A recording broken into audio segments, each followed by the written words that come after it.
Good morning class. आज हम पढ़ने वाले हैं बीकॉम थर्ड सेम का जो हमारा सब्जेक्ट है वो हमारा company law. And company law में हमारे कंपनी के कुछ टॉपिक्स अपने कंप्लीट हो गए थे।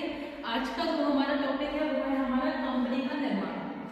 जैसे कंपनी क्या होती है, इसकी डेफिनेशन वगैरह इससे पहले वाली वीडियो में हमारा कंप्लीट हो गया था। आज की वीडियो में हम आपको ये बताएंगे कि कंपनी का निर्माण कैसे होता है, कंपनी को कैसे बनाया जाता है।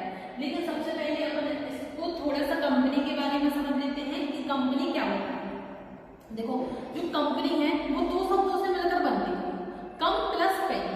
कम का अर्थ होता है साथ साथ एंड पेनी का अर्थ होता है रोटी। प्राचीन काल जब कंपनी का कोई भी आविष्कार नहीं हुआ था, तब व्यक्ति क्या होता था कि जब भी व्यक्ति कोई भी काम करने जाता था तो काम करने के साथ साथ वो एक साथ बैठ के खाना को खाया करता था। अब जो ग्रुप है, दो या दो से अधिक लोगों का ग्रुप, किसी एक काम को इकट्ठे करने के लिए बैठे, चाहे वो खाने से संबंधित हो, तो वो अपने इकट्ठे ग्रुप को क्या कहते थे, वो कहते थे कि ये हमारी कंपनी है। और वही वर्ड यही वहां से यहाँ आ गया है कि जब लोगों की आवश्यकताएं बढ़ने लगी तो आवश्यकताओं के साथ साथ लोग कंपनियों का निर्माण करने लगे, प्रोडक्ट बनाने लगे, प्रोडक्ट को यूज करने लगे, तो कंपनी का विकास होने लगा है। अब देखो, कंपनी का निर्माण कैसे हुआ है। सबसे पहले तो कंपनी के निर्माण में तीन प्रकार की चीजें आती हैं।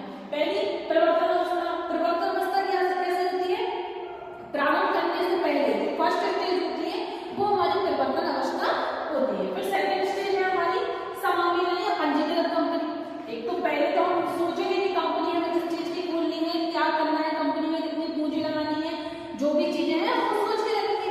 उसके बाद हम जब हमारी वो चीजें इकट्ठी हो जाएंगी या सोच कंप्लीट हो जाएगी तो हम क्या करेंगे, किसी न किसी अधिनियम से उसको पंजीकृत कराएंगे, क्योंकि विदाउट रजिस्टर्ड कंपनी हमारी इलीगल मानी जाएगी और हम कंपनी चलाएंगे लीगली। तो लीगल कंपनी चलाने के लिए हमें अपनी कंपनी को पंजीकृत कराना पड़ेगा। फिर तीसरा है हमारा व्यापार करने की अवस्था। जब ये दोनों स्टेज हमारी जो है, फर्स्ट स्टेज है, सेकंड स्टेज, जब ये पूरी हो जाती है तो थर्ड स्टेज हमारी स्टार्ट होती है। अब बढ़ते हैं फर्स्ट स्टेज, परिवर्तन अवस्था। इसमें चार प्रकार की चीजें आती हैं। कंपनी के निर्माण की विचार की खोज, विस्तृत खोज, आवश्यक सामग्री का करना, पूंजीगत करना। इसको एक एक करके अपन पढ़ते हैं। सबसे पहले है हमारी कंपनी के निर्माण के विचार की खोज। कंपनी का कोई ना कोई ऐसा निर्माण होता है,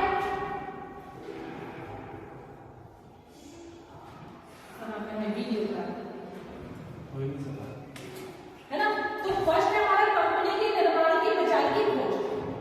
कंपनी के निर्माण, देखो, जब हम कंपनी खोलते हैं या कंपनी हम जब बनाते हैं तो अपने निर्माण तो उसके सबसे पहले तो उसके विचार करते हैं। ऐसा नहीं है कि हमें कंपनी खोलना है, आज हमने सोचा कि हमें कंपनी खोलना है और कल हमने अपनी कंपनी को खोल दिया, ऐसा होता है क्या? नहीं। पहले हम उसके विचार की खोज करेंगे कि हमें किस चीज की कंपनी खोलना है, कितने पूंजी लगानी है, कितने एम्प्लॉयर है उसमें, कितने पार्टनर है, इन सभी चीजों का हम इकट्ठा एक ब्यौरा तैयार करेंगे। एंड सेकंड है हमारी विस्तृत खोज।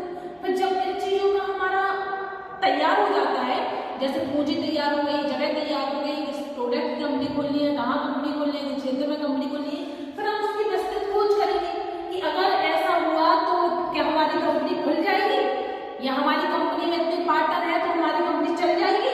तो उसके विस्तृत तरीके से खोज कर लेते हैं। फिर आवश्यक सामान एकत्र करना।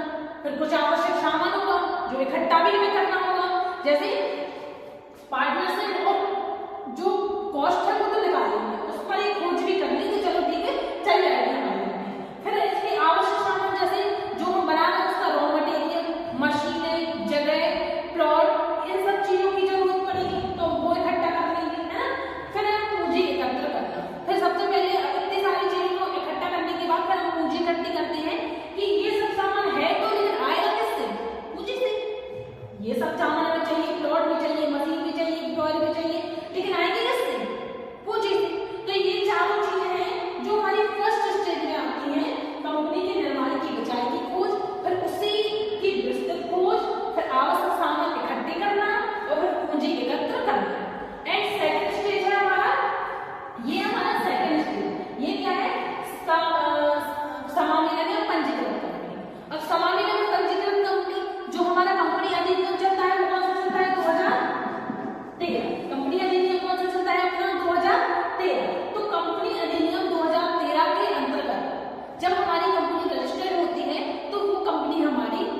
कंपनी मानी जाती है।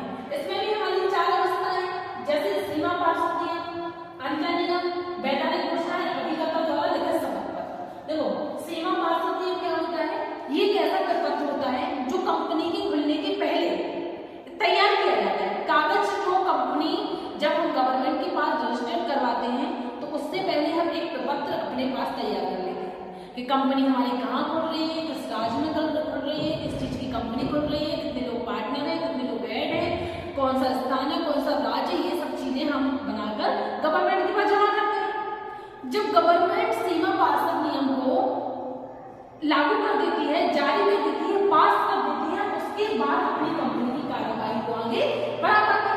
अगर गवर्नमेंट को लगता है कि कुछ इसमें गलत है तो वो अपने उसको कैंसिल भी कर सकती है। फिर अंतर्नियम, अब जब गवर्नमेंट नहीं कहती है कि खोल लो तो फिर हम अपने कंपनी के अंदर के नियम बनाएंगे। ये तो हमारी कंपनी का बाहर का नियम था, सीमा पार्षद नियम है, ये तो बाहर का था, इसका कंपनी से तो अंदर कोई लेना देना नहीं। अब जब हमारी गवर्नमेंट ने हाँ कर दी तो हम सीमा अंतर्नियम बनाएंगे। अंतर्नियम क्या होता है, हमारी कंपनी खुलने के बाद हम उसके अंदर की कुछ रूल्स रेगुलेशन बनाते हैं, जैसे यहाँ हमारे एम्प्लॉय रहेंगे, यहाँ हमारा ये होगा, यहाँ हमारा वो होगा, ये चीज यहाँ नहीं रखेगी बात, तो ये अंतर्नियम हम उसे तैयार करेंगे। फिर हमारी वैधानिक घोषणा, फिर हम अपने किसी न किसी प्रकार से वैधानिक घोषणा करवाएंगे। एंड अभिकर्ता जितने लोग हमारे शामिल होंगे हम उनके शपथ पत्र पर अभिकर्ताओं द्वारा लेकर शपथ पत्र ले लेंगे कि इतने लोग हमारे उसमें ऐड है।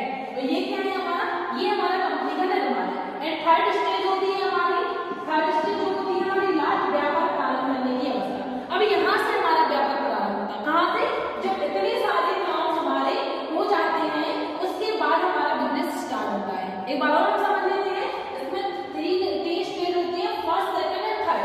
फर्स्ट है हमारी प्रथम स्टेज, पहली फर्स्ट स्टेज होती है, उसमें कंपनी के निर्माण की खोज होती है। सबसे पहले हम सोचते हैं, फिर उसकी विस्तृत खोज होती है, आवश्यक सामान एकत्र करना होता है और पूंजी एकत्र करना होता है। फिर हमारा समापन नियम पंजीकृत करने की अवस्था में सीमा पार्षद नियम होता है, अंतर्नियम होता है, वैधानिक घोषणा होता है, अभिकर्ता द्वारा लिखित पत्र होता है। जब इतनी सारी हमारी कंडीशनें फॉलो हो जाती है उसके बाद हमारा व्यापार स्टार्ट होता है। ये है हमारी कंपनियों का निर्माण। और साथ ही आप लोगों को बता दें कि आप लोग अपने डे बाई डे बेटा नोट्स तैयार कर लें, क्योंकि आपके दिसंबर में एग्जाम आने वाले हैं, तो आपको एग्जाम में किसी प्रकार की कोई भी परेशानी ना हो। अब आप लोग नोट कर लीजिए, फिर आपको आगे बढ़ाते हैं। Thank you.